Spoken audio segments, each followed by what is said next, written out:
안녕하세요. 오늘의 코인 정보 공유해 보도록 하겠습니다. 영상 보시기 전에 좋아요와 구독, 알람 설정 부탁드립니다.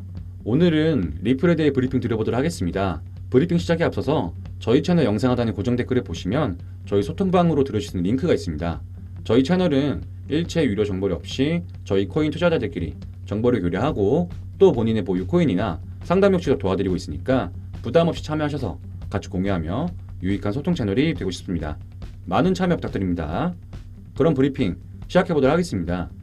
금일은 리플 소송에 대한 간접적인 공방 이슈와 그 밖의 리플 관련 이슈들을 묶어서 같이 소식을 전해드려볼까 합니다.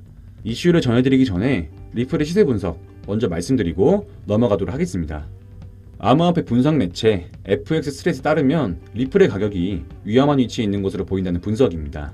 리플의 추세선이 지난주 약세 신호가 포착돼 주의가 요구되었었는데 그래도 일부 저항선 돌파해주면서 장기 투자자들은 안도의 한숨을 내쉬고 있습니다. 그러면서 리플이 구체적으로 상승 탄력을 받게 되려면 0.48달러를 뚫는 게 핵심이 되는데 반대로 곰 세력은 0.33달러로 끌어내리려고 하고 있습니다. 만약 곰들이 끌어내리는 데 성공한다면 XRP는 0.24달러까지 떨어질 수 있고 떨어지기 전 신호가 되는 가격은 0.35달러입니다.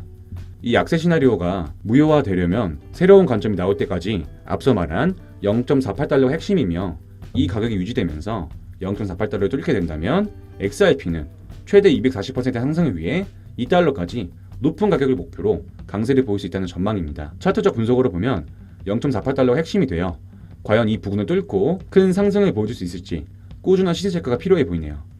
간단한 시세 분석을 마치고 다음으로는 리플의 간접적인 공방 이슈 전해드리겠습니다. 리플의 법률 고문인 스튜어트 알데로티가 지난주 SEC 수장인 게리 겐슬러가 자신의 트위터를 통해서 밝힌 내용에 대해서 반박하는 내용을 게시했습니다. 내용을 보자면 게리 겐슬러가 말하기를 전기차 운전자들이 가스 사용을 안 한다고 해서 안전벨트가 필요한 것은 아니다. 이렇게 말하면서 암호화폐가 증시와 같은 방향으로 규제돼야 한다고 강조했습니다. 규제권을 아직 SEC가 확실히 쥐고 있는 것도 아니고 규제 기준이 어떤 것인지 명확하지도 않은 상태에 이런 말을 하고 있다는 게 웃기기도 하네요. 저만 이렇게 생각하는 것은 아닌지 이에 대해서 스튜어트 알데로티도 암호화폐 시장이 SEC 관할권에 굴복해야 한다는 논리를 제기하고 싶다. 이건 전기차 운전자가 안전벨트가 필요 없다고 말하는 것과 같다.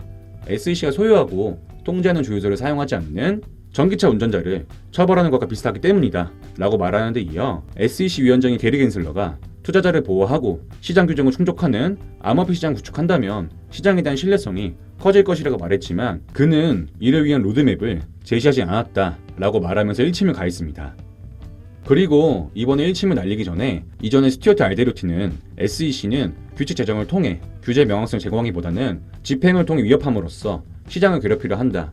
규제 기간의 변덕으로 소비자와 시장만 피해를 보고 있다라며 비판했었고 여기에 더해 리플 커뮤니티의 대변인 역할을 하고 있는 존 니튼 변호사 역시도 일전에 트위터를 통해 겐슬러 위원장은 암호화폐 거래소와 협력하지 않는다. 그는 암호화폐 유가증권으로 간주하며 SEC가 이에 대한 관할권을 갖고 있다고 주장한다. 우리는 그가 직위에서 사임하도록 단합해야 한다 라고 말하면서 무분별하게 규제한 SEC를 향해 비판한 바 있었기 때문에 꾸준히 SEC에게 한 방씩 먹어주는 시원한 모습을 보여주네요. 다음으로 전해드릴 소식은 존 니튼 변호사를 중심으로 움직이고 있는 XRP 홀더들이 윌리엄 힌먼과 관련된 추가 의혹을 입증하는 것에 주력하고 있는 것으로 보이고 있습니다. 존 니튼 변호사는 만약 SEC 윤리국장이 당신에게 법률 파트너의 대화를 중단해야 한다고 말하면 대부분은 그렇게 할 것이다. 하지만 힌먼은 그렇게 하지 않았다. 힌먼은 윤리국의 경고를 받고도 전 직장이자 거액의 돈을 받은 심슨 대처의 중국 담당 변호사와 이야기를 계속 나눴다.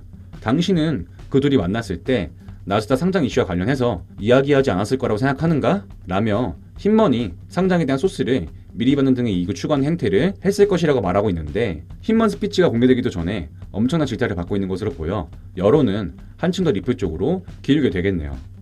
다음은 리플의 생태계 확장 소식입니다. NFT 생산 플랫폼인 플레이 NFT는 최근 리플X의 XRP 레저 보조금 프로그램의 수상자 중 하나라고 발표했습니다.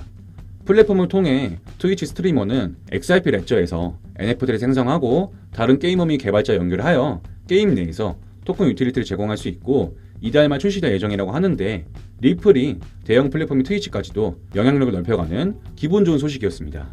자, 그럼 여기까지 해서 다양한 리플 이슈들을 살펴봤는데 리플 소송이 지속됨에 따라 소송 외에도 간접적인 공방이 이어지고 있는 것 같습니다. 하지만 간접적으로도 SEC가 후드를 맞는 모습을 보여주고 있고 여론도 리플 쪽으로 계속 길고 있는 좋은 모습을 보여주고 있습니다. 그리고 소송도 소송이지만 생태계 확장 소식은 정말 끊이지 않고 나오고 있는 모습을 보아 리플은 쉬지 않고 움직이고 있구나 라는 걸 느끼게 되는 것 같네요. 이러나 저러나 유리한 고지에 있는 리플을 주워 담으려면 지금이 기회이지 않을까? 라는 긍정적인 생각해 보면서 금일 브리핑은 여기서 마무리하도록 하겠습니다. 여기까지 리플에 대한 최근 소식에 대해 알아봤는데요. 저희 채널 영상도 영상이지만 이 같은 리플에 대한 정보와 이슈를 잘 몰라서 투자하기 힘드신 분들은 영상 하단의 고정 댓글 링크에 들어오시면 리플을 비롯한 여러 코인들의 정보와 시황들을 일체 유료 정보료 없이 코인 투자자들끼리 정보 공유가 가능하기 때문에 부담 없이 자유롭게 정보 교류를 하시면서 조금이나마 도움되시길 바라겠습니다. 많은 참여 부탁드립니다. 감사합니다.